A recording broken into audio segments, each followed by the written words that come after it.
Welcome to Bunny Hugs and Mental Health, the podcast that deals with all things mental health. We talk to professionals, survivors, and loved ones about their sometimes informative, sometimes uplifting, and sometimes tragic stories. I'm your host of the show, Todd Randall, advocate, recovering addict, experienced sufferer of depression and anxiety, and author of the children's book, Sometimes Daddy Cries.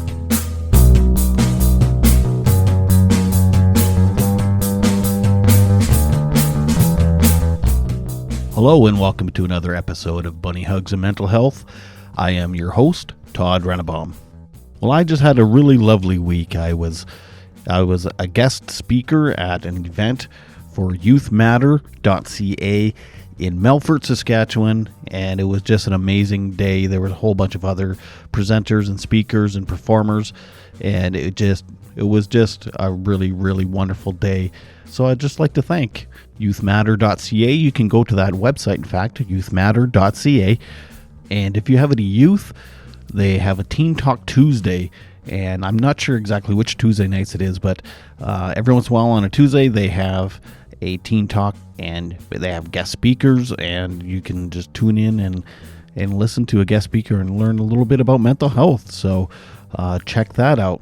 I'd just like to give a quick thank you to Laura Lawrence. She is kind of the person that coordinated most of it. There was all types of other volunteers and people that helped out, but Laura is kind of the creator of the whole thing. So thank you, Laura, for having me, and thank you, Melfort, for just being a host to such a wonderful event.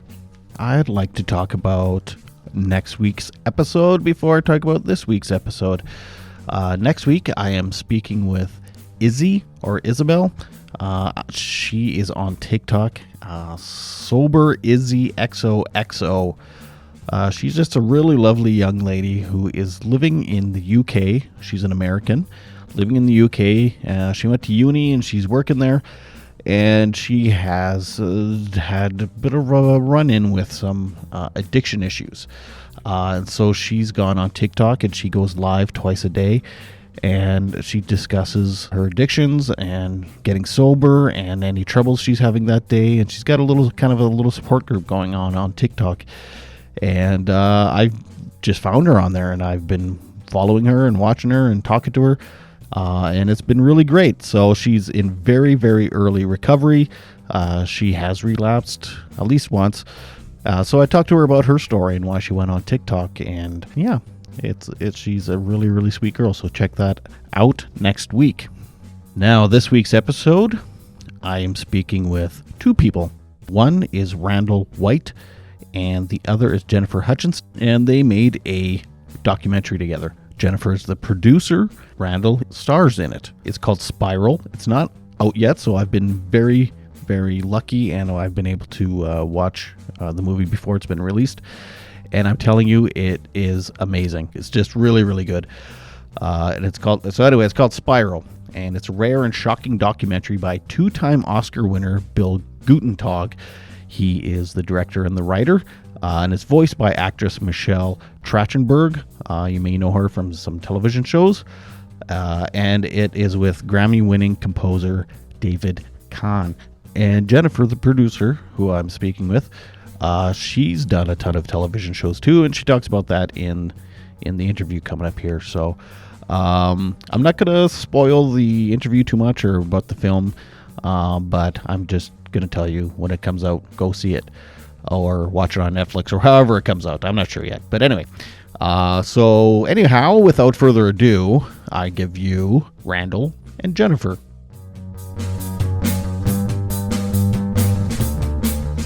This whole journey began when, after my wife, my late wife, Michelle, passed away from suicide. I started to really do a self-examination of, what the hell had happened. And as a therapeutic, cathartic exercise to move on through my grieving process, I started piecing together our life. When we first started, all the home videos we were taking, look, this is now just 15 years ago, right? You were still using tapes on recording devices that weren't, the iPhone was not invented yet when she and I met. So you have, older authentic footage on high definition digital tape, all the way through, iPhone footage into 2015, when it was a lot better over the arc of the story. So I started just compiling all of that in a narrative to just tell the story of us and what happened all the way through, and to just verify that I had done everything I could to try to, have a positive outcome. And so with that, I put out my own just laptop made documentary in 2019, which Jen happened to be in the audience. And as a producer, she really saw a lot of potential with that and said, "Hey, wow, great story, but it's not quite, not quite polished enough I think I could really help you out with this." And so we built a team, and now that film, the final film, is the actual film, is ready to be released. And so, Jen, I'll let you maybe pick up the ball and run with it from there.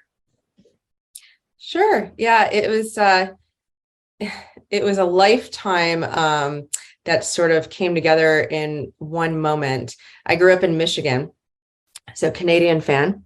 We used to go to Windsor all the time. My mother was a social worker. She's a retired social worker now, but a social worker in Wayne County, Detroit area. So growing up, we saw the effects of mental health on the society in Detroit area from the eyes of a social worker who was in the foster care system. And during the Reagan administration, they had cut funding to mental health institutions drastically. And her caseload of foster kids went from a manageable 5 to 7 to 50 plus. The mental health issues started to become very rampant.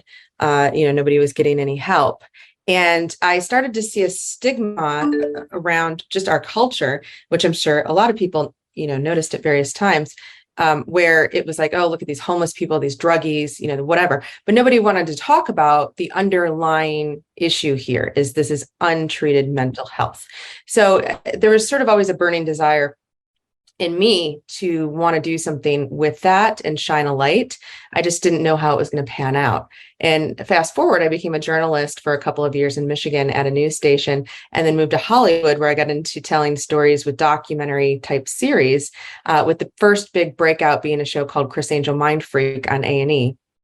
And we produced over 100 episodes of that, and it led into sort of a lot of fun storytelling with Ghost Hunters International, the car show with Adam Carolla, just a ton of stuff for Sci-Fi, TLC, Discovery, A&E, and spent about 15, 16 years out in LA producing these series along with a handful of films, and then found myself being called to Austin for a TV show. My family had been relocated from Michigan at the time, and I decided to start a networking group as a way to connect people in Austin, and just simply called it Austin Entertainment Business.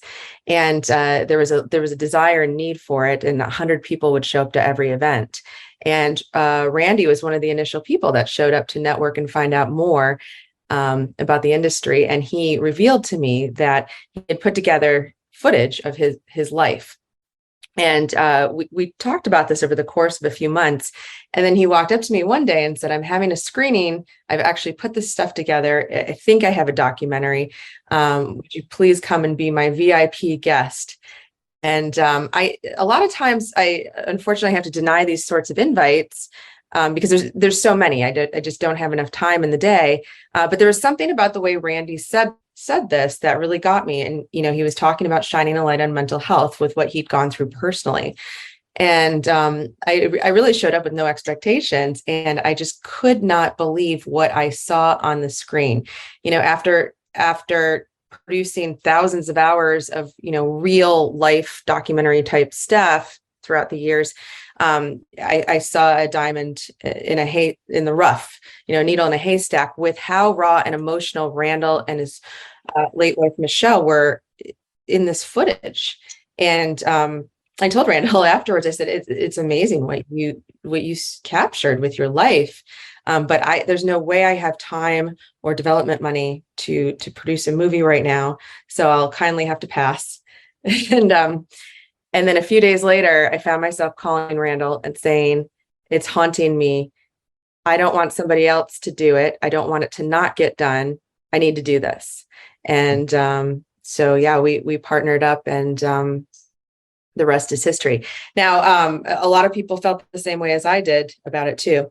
And we built an amazing team on this. Well, I don't know if it was Randy or you or both of you decided to send me a link, which was, I consider it a huge privilege to be able to see a screening before it's released. And it is very powerful. Like, yeah, I sent you the email saying just how emotional I got watching it. And, yeah, it's incredibly moving, and it is very raw because it is real life footage. I mean, this is shot from the husband, not a film crew or anything. The whole movie is shot home video. Michelle's actual words, either from social media or her diary or just the footage itself. And it is the most real, raw, emotional documentary I've seen on mental health in a long, long time, maybe even ever.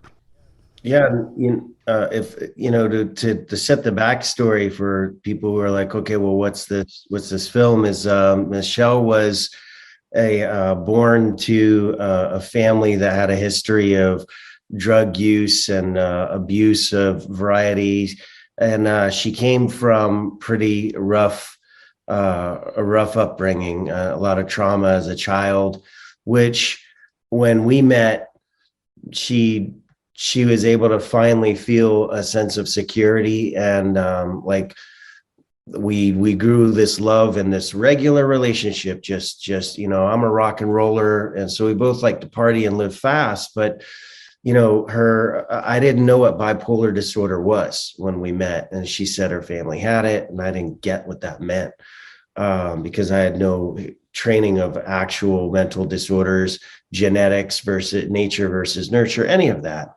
And so we had this wonderful relationship. We had a child together, and after our child, I was about a year old, her mental illness really started to express itself. Mania and depression, to where it just got worse and worse over the years. And so the footage is of a super intelligent, beautiful human being who just lost her shit over time.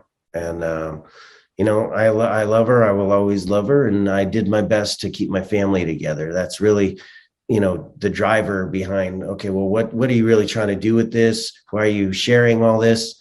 I think America's in trouble. I think the world is in trouble right now, coming out of, years of pandemic and isolation. And we were already in trouble. America does not want to talk about mental health more than a lot. And I think we just need to keep shining a light on it with pieces like this. Yeah, I agree. I talk to people, mostly Britain and Australia, US, Canada. It doesn't matter who I talk to from what country. Nobody says, yeah, we've got a great mental health system, and the drug problem there is no drug problem in our country. Like it is worldwide, plus coming out of the pandemic and everything else.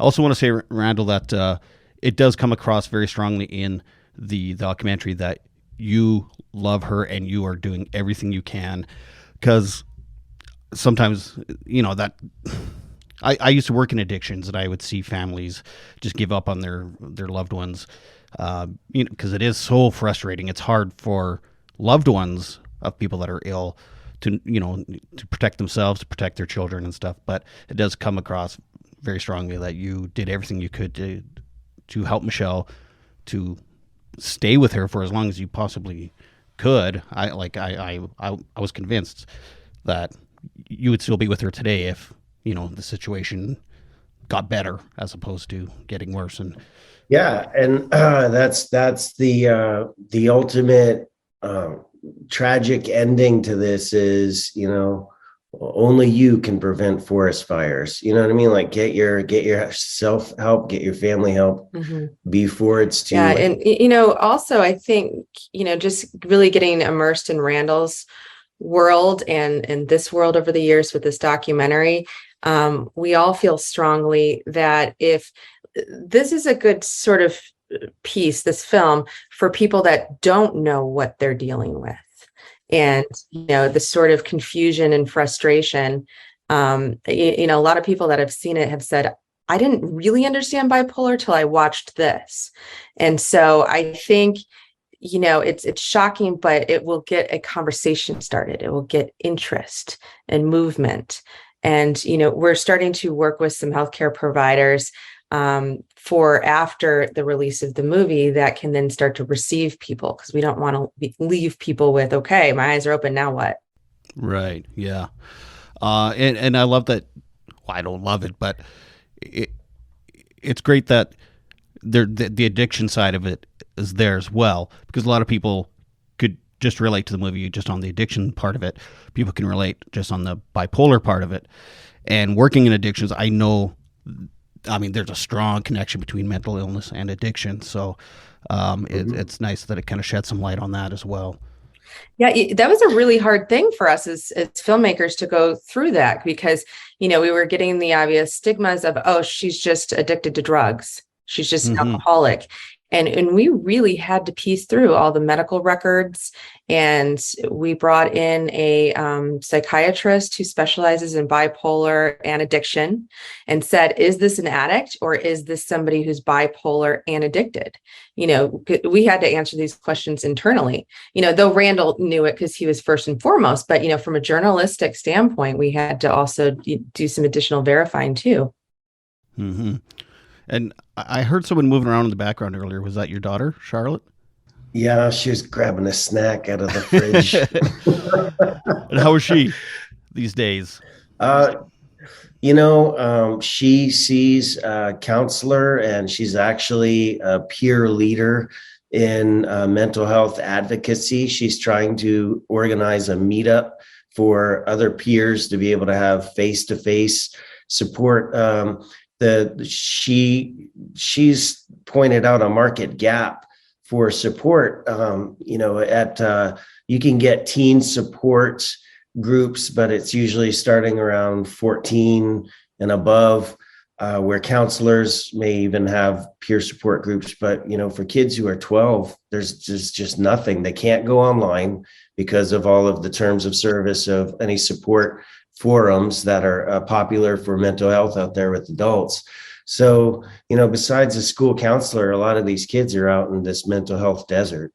And so she's like a little mental health Joan of Arc. She's just out there trying to make it happen. She's excited for this film to come out. I think her life will change because of it, and she can be a real voice for her generation because she is of mental health. Is she hyper aware of that? This is, generational. Oh yeah.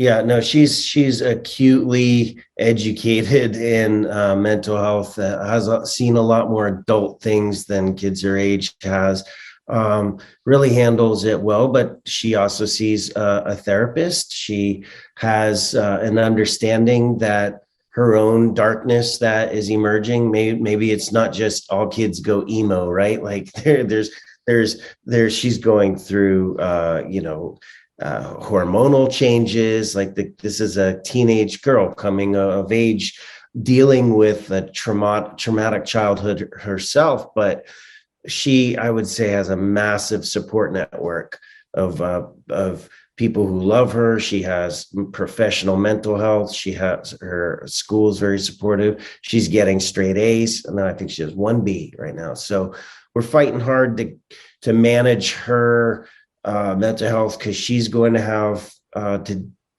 be on that highway the rest of her life. Okay, cool. At least she gets it early on. Her mother was at a serious disadvantage, clueless until the last months of her life that she was even bipolar.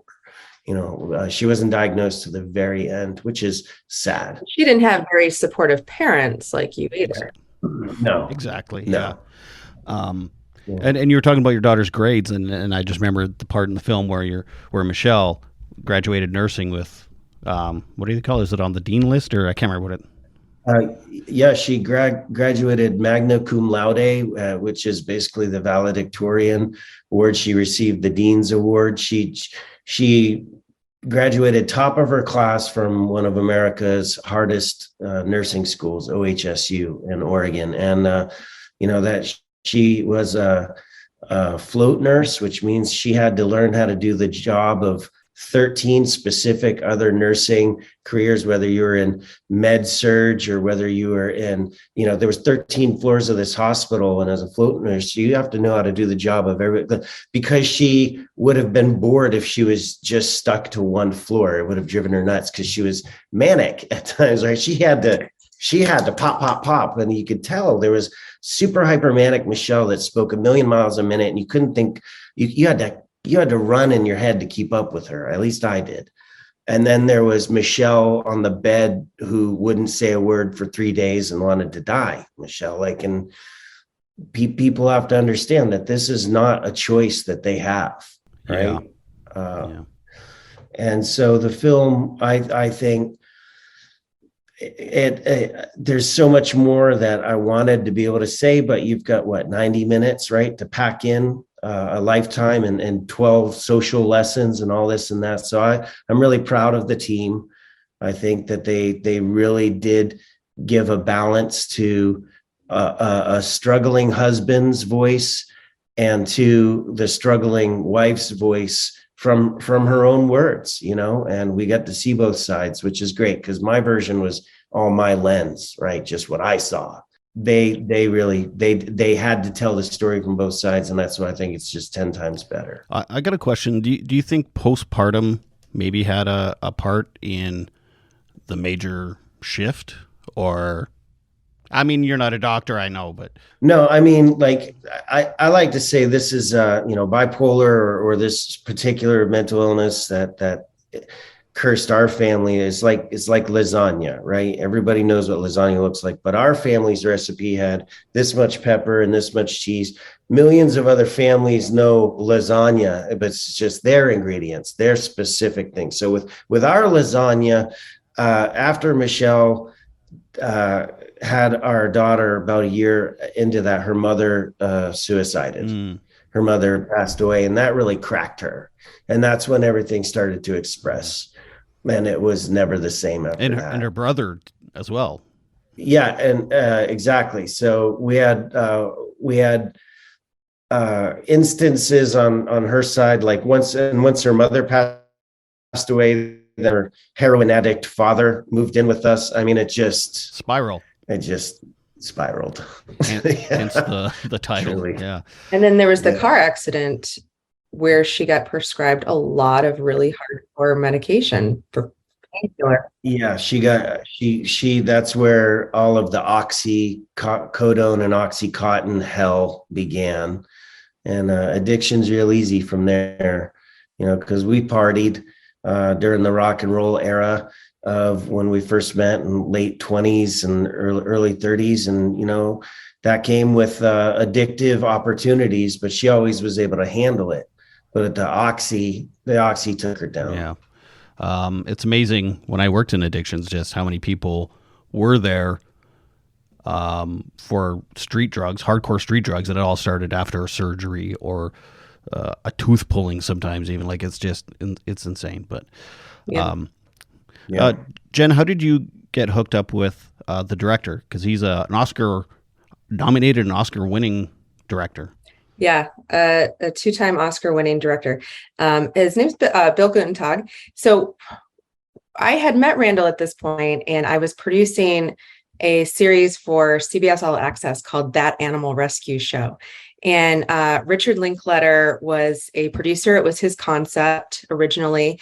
And then Richard was going to direct the whole series. And then when it got greenlit, with timing and everything else, we needed to bring in another director, and Bill Guttentag was brought in, who'd won 2 Oscars in documentaries. And so the two of these produced these beautiful, just 10 episodes. Each was a standalone half hour about animal rescue in Central Texas. And so that was, we had just finished shooting the series and the pandemic started. And I happened to be sitting on all of this footage with the bipolar documentary. And I thought this would be perfect timing because we've all learned how to produce something virtually. You know, we'd gotten our editors virtual, and Bill was back in San Francisco, I was in Austin, our editors in LA, but we knew how to do it. And so we had put together a trailer about the movie, and I showed it to Bill, and he said, "Do you have more?" So I sent him the raw 2 hours that Randall had put together, and he said, "Okay, I'm in." And then we went from there. And the investor, it was interesting because he wanted to do something with mental health. And we were originally talking about a movie that was going to be Justine Bateman's directorial debut. And it ended up being a little bit too rich for his blood. And we were very sad because that movie ended up doing very well. But I happen to have this movie now. And I recalled that he was really wanting to do something with mental health. So I circled back with him, and he said, "I'm in," and came in with the investment money.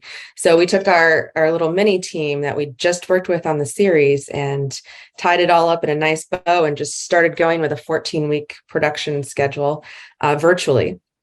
That then turned into about 18 weeks. But, we got it mostly done. And then we said, okay, we've been able to lean into the footage 100%. We didn't have to interrupt with sit down interviews to sort of help tell missing pieces of the story. Because what was really remarkable is that Michelle had kept so many letters and diaries and journals of her own thoughts. And so we were able to piece this together with Michelle's thoughts and scanned just thousands of those documents into the editing system. And so we said, we need to find our voice of Michelle now. And we sort of went on the search, and by happenstance, the actress Michelle Trachtenberg got on our radar, and I started going through some footage. I was a fan of Gossip Girl, in the closet Gossip Girl fan, and Buffy the Vampire Slayer. And I started watching an episode of Weeds that she was in, and she started laughing, and I closed my eyes. I said, "This is Michelle White. This is Randy's late wife. They're like identical." And so Uncanny. yeah, I think they would have been. Is that right? I think they would have been friends. But she watched the footage that we had, and she said, "I am in." And let me tell you, she just put her heart and soul into this voiceover. We flew to LA. We got this sort of iconic recording studio, and they helped us out budgetarily because they were like, "Oh, it's about mental health. Like, here's the studio." And we sat there just watching this amazing actress just pour her heart and soul into Michelle White. And it was, oh gosh, it was such a moving day. Yeah, I mean, I've never seen an episode of Gossip Girl, but that I'll admit of. But I know. I said, am I admitting this publicly right now? Because I did watch all the episodes. You've seen them all then. Okay. Which is fine, whatever. But it was amazing that even Randall, you said it was uncanny that you found someone that was so close to her. Was it her voice or her emotions, or what is it, Randall? Was it all of it? Yeah, I mean, all of the above. She really captured the way you would hear Michelle's voice read her words back to you. So what's being read as Michelle's voice in the narrative, I think, would be as close to how she would have said it. And so kudos to Michelle Trachtenberg for her performance in that. And ultimately, I'm excited for this film to just be released. However it is released, that's why I have this team. And wherever we end up, be it some network, or if it's just on like Amazon Prime, and then I hope people will leave us a rating that tells their story of how the film impacted them, because that's real important. We're always aiming for 5 stars, but it's important to, once we do have that place where people can view this film, to share it and to tell your words. How what did you get out of this? Because I will read all of those, and I've already heard from hundreds of people who have seen just some of the footage or the film in advance, and I know it's going to hit hard. And to any future haters out there, sorry, I did my best, just trying to do a good thing. Don't mean to piss anybody off, offend anybody, or be pre-canceled. So like somebody, if the mob comes, I'm just a rock and roll husband trying to do my best, and here it is, world, take it or fucking leave it. Yeah. I don't think you should be too worried about anyone trying to cancel you or any of that, or be offended. I mean, it's because it's real. It's like I said, it's actual footage. There's no film crew. It's you and your wife. It's what happened. Yeah. It's what happened. Yeah, exactly. There's no judgment or anything. Like, it's just her story and your story, and so it's kind of funny. We're all hyper diligent not to be canceled these days, but I don't care. That's me neither. I've fought real hard to be able to tell this story, and I'm not coming at bipolar people. Nope. I'm not saying anything other than this is a really messed up disease. I feel for any family impacted by such an attack on their souls that just continuously rips at the fabric of themselves, and you're trying to raise a family.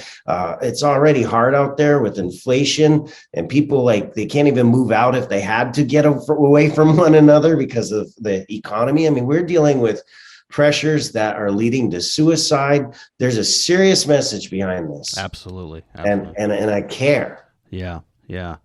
And I mean, for someone like myself who's worked with addicts, I've been in and out of the psych ward myself, treatment centers.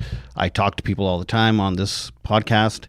I mean, it affected me hard. Like, it was, I mean, I can't tell you, oh man, it's just hard to even come up with words with just how impactful that film is and how important it is, and just how eye-opening.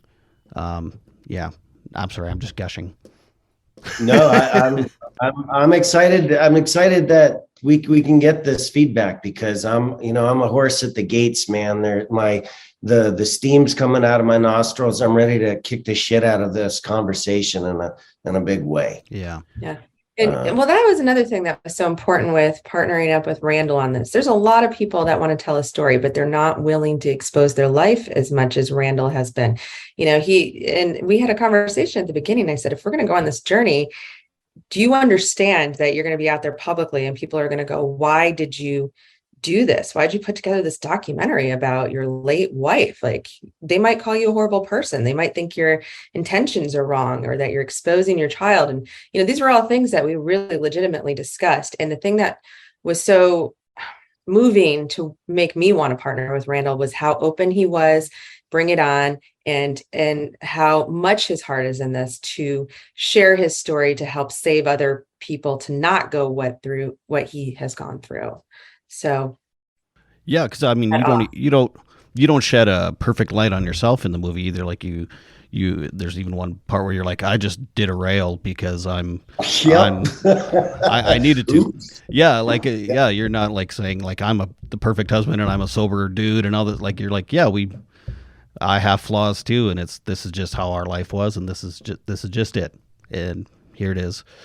Yeah. And since then, I've Michelle, one of the things that I don't mean to say it this way, but that drove her crazy was that I'm an entrepreneur, and I'm not afraid to fail. And I have pioneered I pioneered neighbor to neighbor social networks in Portland. I was the first in America to do that back in 2007. We had 95 neighborhoods in Portland trading tomatoes they had grown for ladders. And it was because I saw the need for hyper vigilance as we were going to run into energy crisis stuff. And I had this blog called Lawns to Gardens and a web show where I converted our entire lawn into a food forest. And she thought, you're fucking nuts. Randall. And I was like, no, Michelle, we got to prepare. We're like, winter's coming. Well, she didn't get it back then. I was just this nutso guy. Well, I'm not. I also started since she passed. She wouldn't let me start it, but after she passed, nobody could stop me. America's first eco porta potty company. We literally turn human shit into soil for tree farms, because we have to get back to the way the earth is going to manage this mad population that's causing all this craziness to occur. Villages that are tight-knit villages have more of a support network. And so I'm hyper vigilant at the neighborhood level right now. I'm throwing in a month. My neighbors, we're all having a cul-de-sac party, where we have a sign up, get to know your neighbors. It's important now. I was always about that. And it did drive her a little mad because I told her this is going to be a multi-billion-dollar market. Well, it didn't transpire at that moment with us. She didn't have the patience, I guess. And in the end, it is a multi-billion-dollar market right now. Look at next door. They hit it out of the park. They did it right. But I guess what I'm saying is I know where we need to move society. And one of the reasons I'm driving hard on this film is because we could quickly get to the solutions part if we just talk about the frickin' problem straight up, get to it. Now let's get to the solutions-based stuff. And a lot of it's at the family level, man. Absolutely. I've said before that one of the huge parts of the stigma is the sick people or the sick people's families that, I see all the time obituaries that says, their life was suddenly taken. They won't even put the obituary that they had mental illness or anything. It's like, the stigma will end when we start talking about it. The people that are sick and are the ones that are affected. I mean, if we don't talk about it, then how are the ignorant people not going to be ignorant? So I applaud what you're doing very much. And sorry. I was going to say, and the other on the other end of it. Hey, I just like to take a quick break here to let you know that episode 43 with Rodney Norman is a wonderful episode to listen to if you are just getting into this podcast. Rodney Norman, he is the world's worst but best motivational speaker.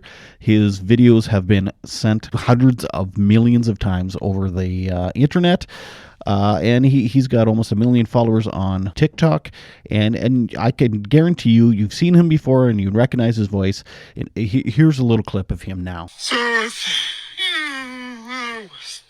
crazy stuff's going on and people are getting down on themselves. You know him. He's the wild-haired, big-bearded, white-haired man. So please do yourself a favor and check out episode 43 with Rodney Norman. Well, listen to all the episodes, really. Now back to this episode. I mean, I watch documentaries. I want to provide a good one for people. There's a lot of shit TV out there. This is worth your time. Gossip Girls. For people who like yeah, or for people who like that show Intervention, right? But only this is even more raw because the people in Intervention know they're being filmed. Mm-hmm.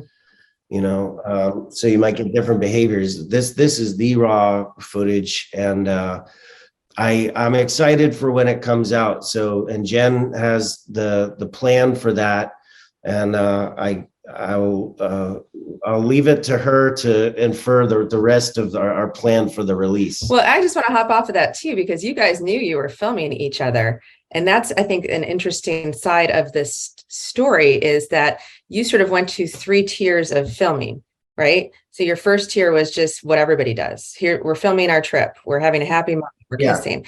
But then, and you can tell in your own words too, you sort of got to this place where you were filming because she wasn't remembering, and then you were showing her the footage. Correct. So to show her herself, which she never wanted to confront. She didn't want to look in the mirror. Yeah. And then the third tier is you started filming because you were scared, because she was threatening to take away your child, and you were trying to get some proof for child custody of how crazy this was. Right. I knew that we would end up in court because I had to protect my child. when she was in Incredible Hulk mode and had to, it's like I see bipolar with mania is very much like the Incredible Hulk. Bill Bixby just wakes up, his clothes are all torn off. He's looking around like, what happened? that's what it is to me. And I thought, okay, well, she's in Hulk mode. I'm going to need to get some court orders. And I did take footage to be able to show the judge, these are the dangers my child is in, because men in this society, I want maybe I'm biased here as one, but I received the harsh end of the court system, just defaulting to the mother.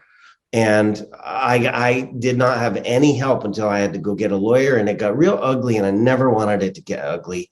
But I was filming for Charlotte's protection. Yes. And so there are moments where Michelle doesn't know she's being filmed, but I'm capturing the raw, you're with me during very emergency moments, as the viewer. And we're on fire at that moment. And, she's unpredictable, dangerous to herself, to others. And there's 3 levels of filming. And it did start out as a love story, just 2 young lovers out exploring the beauties of the landscape together. And then, me chasing her in a car while she's kidnapping my kid, saying that she needs to be homeschooled in a beach in Baja because the universe told her that. Yeah. What? Yeah. And the amazing thing is every time she would kind of come out of her mania, no matter what she did, you would reconnect with her and try to work with her and be a partner with her, which is amazing. She was struggling. She was a wonderful person and just had a really bad set of dice. Yeah.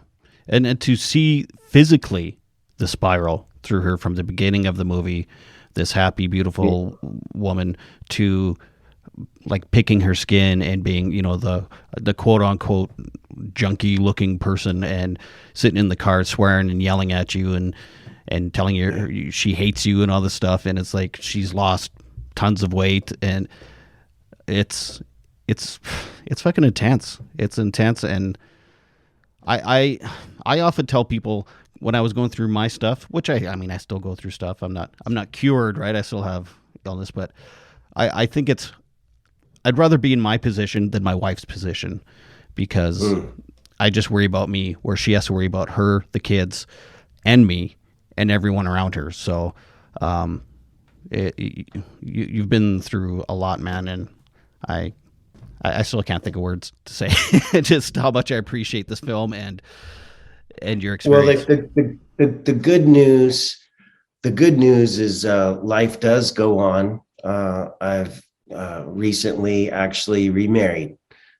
Just in the past month, I found a loving mother for my daughter Charlotte, and I've always been about family, and all I wanted was a family that worked. And so I'm blessed that I get a second chance at it. And that's, if there's any positive to this story, it's that you can recover, you can crawl out of that smoldering crater that is your life and rebuild and go on. And whether couples end up splitting or staying together, just, do it with as much loving as you can, because everybody's hurting and everybody's doing their best. It's incredible the amount of empathy you had, and you were able to reel in the resentment and just do what's best for her and your daughter. So, yeah. Is that part of what intrigued you with the story, Jennifer? Well, just the raw emotion here of the story. Absolutely. And then Randall is a human being. And I think, it wasn't just me, it was the entire team, when all of us just were like, we have to do this. It's, it's like with anything in life, like when you just all of a sudden have that, I have to do this. And we all sort of got that moment. Our composer and our mixer, they both have people very close to them that have bipolar, and it's just, we didn't even know that when they came on board, and they said, this whole story is right. I'm living it. Our composer usually produces records for Paul McCartney. he discovered the Bangles, and he did all the music for this because the topic of bipolar was so close to his heart. And then our mixer usually does movies like Black Panther. We had to stand in line for Black Panther 2, this summer to finish our mix. And I'm like, all right, can you tell Black Panther to hurry up though? Because we need to get our mix done. Yeah. Come on, guys, got a movie to go. You're trying to splice together my home movies. How hard can that be? No, I'm kidding. Yeah. That's amazing. I guess it's not foresight because you didn't have the foresight. It was just fluke that you were able to capture all of this stuff too, and to have a team put it together. So, if you think about it, there's going to be more of this kind of film coming out. We're in the TikTok age where everybody's narcissistically recording everything. Mine wasn't. There's an element of narcissism. Everybody wants to capture themselves on film and all that here and there, but there was also an emergency function of why I was doing it. And so what I know is that gigs and gigs of somebody else's story are out there being pieced together right now. And I think, if anything, we could turn this into a series. I would love to see Jen be able to take this film and all of that footage, if someone else has those narratives. There's a million stories out there of humanity, because I really think we need to return to that. We're a super judgmental society these days, and I'm not having it anymore. Like, we're all screw ups. We're all hypocrites. We're all human. And so, get out of my face. There's a desire to see real stuff now. I think we all know that, reality television is not reality, and you can tell that these people are being fed lines and this and that. And you can see the hunger emerging with all these people trying to shoot these raw, YouTube videos and this or that. So, I think people will be appreciative of, oh, thank you. Here's a real story that I can take the ride into this with you. And I can tell I'm not being manipulated. Mm-hmm. So hopefully if this does become a kind of a series, it doesn't take 5 years per episode to Well, we have 30 hours of footage that Randall gave us that we pieced through and watched down every minute of to put together about 80 minutes of what this film. Well, not to mention the diary and all the social media posts and everything else to go through. Yeah. No, I'm not dissing you. I'm just saying it would take a long time to make another movie like this. So, yeah. We'll have tryouts where we make them do the same thing, where they have to make their own documentary first and then present it to us as a narrative, because Jen is not going to stitch it together for them. But you do the heavy lift. Well, yeah, it was very strategic that my first partner is also an editor, and he was willing to organize all the footage. Because I said, how are we going to do this? Well, it's funny. The director is also the writer, and it's like, well, didn't it kind of write itself in a way? But I get it, piece of the story together and stuff. Yeah, I mean, because we actually transcribed all the footage that if there was conversations happening that needed to be transcribed. So he had to sit down, the director had to sit down and look at these thousands of transcriptions and figure out how to piece together their life to tell the story in an unbiased sort of way that has a beginning, middle, and end. It was my version of the film was my memory and just piecing things together based on date, sequential order. Okay, this film was this what happened, and then she did this. Oh my God, then we're doing right. That's how I built it. Right. They went through like it was a FBI investigation, meticulously looking over every record, verifying every record. But I mean, there's the research component to non-bias. This film was excruciatingly painful. Every scene, shot by shot, every second accounted for. Who's in this shot? Do we have the rights for that? I learned a lot about documentary filmmaking in this process. But that's for sure. Also phone calls to every friend, family member from both sides to get their side of the story and what was happening. And we don't we don't see any footage of them, but that was all sort of the backlog to get this piece together correctly too. Right. Yeah. And I suppose going through her diaries and stuff and all that, you're picking up on maybe little Easter eggs or foreshadowing, and and throwing that in the movie a bit too. And yeah, I mean, I made a children's book. Well, here, I'll show you. Called "Sometimes Daddy Cries," and it's about me and my kids and stuff. And I mean, it's 30 pages with maybe 2 sentences per page. And that took me 4 years. So I can only imagine what doing an entire documentary, like a feature-length documentary, would be like. Yeah. Your sequel, Daddy's Still Crying, will be a hit because it's still tough out there. Yeah. Well, it's funny. People are like, "Why are you going to write another one?" I'm like, "It took me 4 years to write that one." And that's like, what am I going to write about? Daddy used to drink? I don't know. Well, it's funny that I'm actually writing a screenplay right now, and it's a comedy because I want to do a 180 from what I just have been working on, going from the dark to just moving forward in the light. Because if you can't laugh your way through this world to the grave, what else are you going to do? Yeah. So I'm trying to keep humor at the same time through all this darkness. And I think we have a mission ahead of us, man. I'm ready for this film to be released, and I'm ready to hit the ground running and have these kinds of conversations. And I very much appreciate you giving us the opportunity to discuss it here on your awesome podcast, man. I have to know just quickly, was it you that came up with bunny hugs or your son? It was me. It's so the province of Saskatchewan, like every country, every little area has its own little linguistic kind of things. And so the term bunny hugs is that, what a hoodie is? Like it's yeah. For whatever reason, about 80 years ago, people in Saskatchewan started calling them bunny hugs. So I wanted a little piece of Saskatchewan in the title, but have it still kind of, if you weren't from Saskatchewan, you wouldn't know what the hell, you just think it was a nice fluffy name or something. But I thought this guy's a psychological genius. His titling. If you want to wear a hoodie, you ask can I borrow your bunny hugs? Yeah, your bunny hug. Give me your bunny hug. Bunny hug. A single, yeah. But it's funny because people in Saskatchewan are like, I don't get your podcast. You talk about mental health and sweaters. Like I don't. So the people outside of Saskatchewan like the title better than the people in Saskatchewan.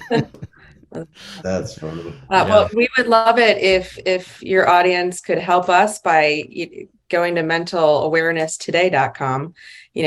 Sign up so that we can give you guys updates and follow the journey of this, and we will eventually get some resources out there, if you or somebody is going through something like this. Is there a release date? Well, I'm glad Jen mentioned mentalawareness.today.com because we have an active blog about mental health issues in general, including the best podcasts out there for it. Kudos to you. Mm-hmm. But we have articles on there. You can see the trailer for the film. Yeah, but please sign up for newsletter updates. And when we will have the releases theatrically, I'm going to back out and let Jen talk about that. Okay. So the film is repped by an agent. There's about 5 agencies in Hollywood that are considered the top dogs, and we've got one of them. The agency is called Gersh. So they are actively having discussions right now with buyers. So we're sort of in limbo, waiting to see, who's going to strike and what sort of deal. But the way that these usually happen is you start with your domestic US sort of release, and then you work on making the foreign release sales, with as many countries as possible. And then you go ahead and start making sales with, airlines and, mental health organizations and digital and, the whole thing. So, it will spiral into quite the journey for us. Check me. I see what you did there. A year from now. It'll spiral. Well, I mean, I'm being absolutely sincere that this is maybe one of the best mental health documentaries I've ever seen. It's that powerful. It's that good. And I'm going to recommend it to even addiction treatment centers and places, because it touches so many different things. Man, I would love to do a tour around our country doing showings of this and Q&As after. I would love nothing more than that. Yeah. Well, I'm in a different country. No, we'd love to do a tour around the U.S. and Canada. Around the U.S., the continental North American continent, and I have family. I'm part Quebecois, so I gotta get across the border. I thought I heard an accent. Yeah, no, it's French Canadian on my mother's side. So. And I feel like as a Michigander, we were sort of adopted by Canada. We're like, yeah, we're kind of the same. And we go over there when we're 19 to drink. You're right. Is there anything else either one of you want to add before I let you go? Again, we would love to connect with anybody going through this on the blog. They can write to us on the blog, right? On mental awareness. Yeah, they can. And one last thing I would like to say is, for the supportive community behind this film, we thank you for your patience while we are getting it released. It is completed, and we couldn't have done that without our Kickstarter supporters, without the people who have joined our Facebook group to hear about updates and tell their own stories. There's a movement behind this. It's not just a film. It's a movement that is going to move faster along the conversations that need to happen for mental illness, for a lot of hornets' nests are kicked with this film all in one. That's how I feel. So I'm ready to see everything, all the hornets flying through the air, because it's time to do that. So Todd, thank you for having us on and for putting this out there. Very much appreciate it. Yeah, thank you. Thank you so much, both of you. That was incredible. The movie is incredible, and I can't wait for it to come out and be able to tell people where to go to watch it. I actually found Randall because Bunny Hugs and Mental Health made a top 15 podcast list for his blog on mentalawareness.today.com. That is the movie's website. And so I was shook. I was like, what? The podcast made some kind of list. So I found who wrote the article, and it happened to be Randall. So I reached out to him, and we got to know each other, and this has happened. So thank you, Randall, and thank you, Jennifer, again. And please go to mentalawareness.today.com. Join. You can talk on the blog. You can see the trailer. You can get newsletters of when the movie's coming out, on all types of other wonderful things. So please do that. And while you're at it, please feel free to follow me on social media. Bunny Hugs and Mental Health on Facebook and TikTok and Twitter, and Bunny Hugs Podcast on Instagram. And on any of those, you can leave me messages or leave comments or talk to other people that are followers of the podcast. And another really wonderful thing you could do for me, that'd be really, really beneficial, is rate and review on Apple, Bunny Hugs Mental Health. And yeah, that'd be really wonderful if you could do that. Okay, so please stay tuned next week when I am talking with Izzy and her early sobriety. And please don't forget to make your beds and take your meds. Bye.